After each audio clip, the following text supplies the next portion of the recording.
రాత్రి weekend comment by RK అని చెప్పి రాధాకృష్ణ ఒక కొత్త పలుకు పేరిట చెత్త పలుకు తీసుకొచ్చాడు. నిజానికి రాధాకృష్ణ అనే వ్యక్తికి అతను ఛానల్ నడిపిందే లేకపోతే నడుపుతుందే రాజశేఖర్ రెడ్డి గారి పేరు లేకపోతే జగన్మోహన్ రెడ్డి గారి పేరు, వీళ్ళిద్దరు పేర్లు చెప్పుకొని నడుపుకుంటున్నాడు. ఇంత దారుణంగా తయారయ్యాడంటే తెలంగాణ రాజకీయాల గురించి మాట్లాడుతూ దాంట్లో జగన్మోహన్ రెడ్డి గారికి ప్రమేయం ఉన్నట్టుగా మాట్లాడుతున్నాడు.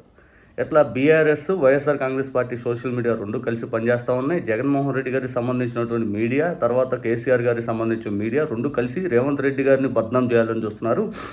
ఇక్కడ రేవంత్ రెడ్డి గారిని కాంగ్రెస్ పార్టీలో అపోజ్ చేసే కోమటిరెడ్డి రాజగోపాల్ రెడ్డి గారు, రాజశేఖర్ రెడ్డి గారి మనిషి, జగన్మోహన్ రెడ్డి గారికి సన్నిహితంగా ఉండే వ్యక్తి, అట్లా కొండా సురేఖ అనే మహిళ గతంలో వైఎస్ఆర్ కాంగ్రెస్ పార్టీలో పనిచేసింది. వీళ్ళు కావాలని చెప్పి రేవంత్ రెడ్డి గారిని బద్నాం చేస్తున్నారా అని చెప్పి సందేహాలు వస్తూ ఉన్నాయి. రేవంత్ రెడ్డి ముందు బయట సంగతి కాదు, ఇంట్లో సంగతి చూసుకో, ఇక వీళ్ళు దాడిని మీద పెరుగుతూ ఉంది, దీని మీద ఏ విధంగా చూసుకుంటారు అని చెప్పి మాట్లాడుతూ రేవంత్ రెడ్డి గారికి ఉచిత సలహాలు ఇస్తూ ఉన్నాడు. నిజానికి బీఆర్ఎస్ వైఎస్ఆర్ కాంగ్రెస్ పార్టీ కలిసి పనిచేస్తే పనిచేయదా అనే దాని మీద ఎప్పుడు మనకు ఒక క్లారిటీ ఉంటుంది. వాళ్ళ సోషల్ మీడియా వాళ్ళ వింగ్ వాళ్ళకు ఉంటుంది, మన వింగ్ మనకు ఉంటుంది.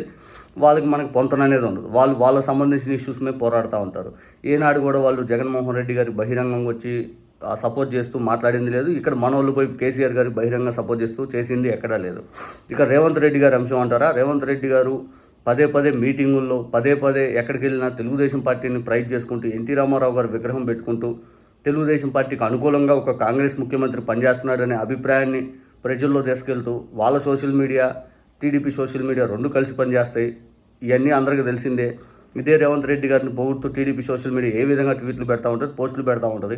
ఇదే చంద్రబాబు నాయుడు గారిని పొగుడుతూ కాంగ్రెస్ సోషల్ మీడియా ఏ విధంగా ట్వీట్లు పెడతారు. కాంగ్రెస్ అనే దానికంటే కూడా రేవంత్ రెడ్డి గారి సోషల్ మీడియా అని చెప్పాలి నేను పర్టికులర్గా. ఏ విధంగా వెళ్తుంది ముందు తెలీదా? అంతేందుకు రేవంత్ రెడ్డి గారు గెలిచిన రోజు గాంధీ భవన్లో పెద్ద శత్రువులుగా ఉండే టీడీపీ కాంగ్రెస్ పార్టీ 40 ఏళ్ళు 30 ఏళ్ళు రాజకీయం చేసుకున్నటువంటి రెండు పార్టీలు గదే గాంధీ భవన్ దగ్గర హైదరాబాద్లో టీడీపీ జెండాలు ఎగరలేదా, టీడీపీ జెండాలు తీసుకెళ్ళలేదా?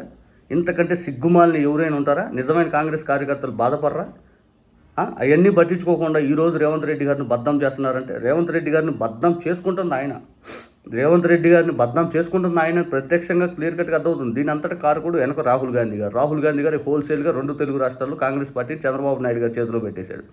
2 తెలుగు రాష్ట్రాలు ఏదైతే కాంగ్రెస్ పార్టీ అక్కడ పీసీసీ అధ్యక్షురాలు షర్మిల గారు చంద్రబాబు నాయుడు గారి క్యాండిడేట్. ఇక్కడ రేవంత్ రెడ్డి గారి తరపున ఎవరున్నా రేవంత్ రెడ్డి గారే అసలు చంద్రబాబు నాయుడు గారి క్యాండిడేట్. ఇంకా ఆయన బద్నాం చేసేది ఎవరు? అసలు బద్నాం చేసేది ఎవరు? నువ్వే అన్నావు కదా, నీ వ్యాఖ్యల్లోనే రాహుల్ గాంధీ గారు జోక్యం చేసుకోవాలి, అధికారంలో ఉన్న పార్టీ కూడా ఇంత బద్నాం అయిపోతుంటే ఎట్లా అయిదని. అంటే నీ బాధ ఏం లేదు, రేపు అక్కడ బీఆర్ఎస్ గెలిచే ఛాన్సెస్ ఉన్నాయని చెప్పి క్లియర్ కట్గా జనాలు అర్థమవుతారు. అదవుతా అక్కడ వైఎస్ఆర్ కాంగ్రెస్ పార్టీ 100% గెలుస్తుంది. సరే, ఈ రెండు ఏదైతే నీకు యాంటీ కాబట్టి, ఈ రెండు గెలిస్తే నీకు ఇబ్బంది కాబట్టి నువ్వు అప్రమత్తం అయిపోయి నువ్వు భయంతో కూడినటువంటి వ్యాఖ్యల్లా కనపడతా ఉన్నాయి. ఒకటైతే క్లారిటీ ఏంటంటే ఫైనల్గా రేవంత్ రెడ్డి గారు ఇక్కడ కాంగ్రెస్ పార్టీని చంపేసి తెలుగుదేశం పార్టీని ఎక్కువ ప్రైజ్ చేసుకుంటూ తెలుగుదేశం పార్టీ కోసం అహర్నిశ శ్రమించే వ్యక్తిలా పోరాడుతుంటే నిజమైన కాంగ్రెస్ కార్యకర్తలు ఆందోళనతో ఆవేదనతో రేవంత్ రెడ్డి గారి వైపు దూసుకెళ్తూ ఉన్నారు. అంటే ఆయనకి యాంటీగా నడుపుతూ ఉన్నారు కొంతమంది. ఇది క్లియర్గా అర్థమవుతూ ఉంది. ఒకటి రాధాకృష్ణ ఏడ్చినా, రేవంత్ రెడ్డి గారు బాధపడ్డా, రేవంత్ రెడ్డి గారు అధికారం పోద్ది అని చెప్పి ఆయన అనుకుంటున్నారు, లేకపోతే అనుకోవట్లేదు, ఆయన 10 ఏళ్ళు నేను ఉంటాను, ఇవన్నీ చెప్తా ఉన్నావు కదా. నువ్వే చెప్పావు ఎంతకాలం పరిపాలించేది కాదు, ఎంత బలంగా ముద్రేసామని చెప్పి. ఇక్కడ 16 సంవత్సరాలు చంద్రబాబు నాయుడు గారు ముఖ్యమంత్రికి పరిపాలిస్తే ఒక్కటంటే ఒక్కటి ఆయన చెప్పుకోవడానికి ఏదీ లేదు. 5 ఏళ్ల టెన్యూర్ రాజశేఖర్ రెడ్డి గారు, 5 ఏళ్ల టెన్యూర్ జగన్మోహన్ రెడ్డి గారు చెప్పుకోవడానికి ఆ పథకాలు ఈ రోజుకి కూడా ఏ ప్రభుత్వాలు వచ్చినా కదిలిన విధంగా తీసుకెళ్ళినాయి. అది బలమైన ముద్ర అంటే. ఇక వాస్తవానికి రేవంత్ రెడ్డి గారు ఈ 2.5 సంవత్సరాలు ఇది నేను చేశానని చెప్పుకోవడానికి ఒక్కటంటే ఒక్కట్లేదు. అది ప్రజల్లో యాంటీ మొదలైంది. ఇక ఈ యాంటీ అంతా చూసి మీకు కూడా విరక్తి పుట్టేసి రేవంత్ రెడ్డి గారు మనం ఓడిపోబోతున్నాం అని చెప్పి ఆవేదనతో కూడినటువంటి వ్యాఖ్యలు, దీన్ని పక్కన వాళ్ళ మీద కుట్ర చేస్తున్నారని చెప్పి ప్రజల్లో డైవర్షను. ఇక్కడ కొండా సురేఖ రేవంత్ రెడ్డి గారిని తిడితే రేవంత్ రెడ్డి గారిని కాపాడే ప్రయత్నంలో భాగంగా ఈ జగన్మోహన్ రెడ్డి గారి పైన లేకపోతే ఇటుపక్క రెండు కలిసి పనిచేస్తున్నాయని మాట్లాడేది ఇవన్నీ మానుకోండి. వాస్తవం కొండా సురేఖ గారు యాంటీగా ఎప్పుడో జగన్ గారికి ఎన్నో సందర్భాల్లో మాట్లాడారు.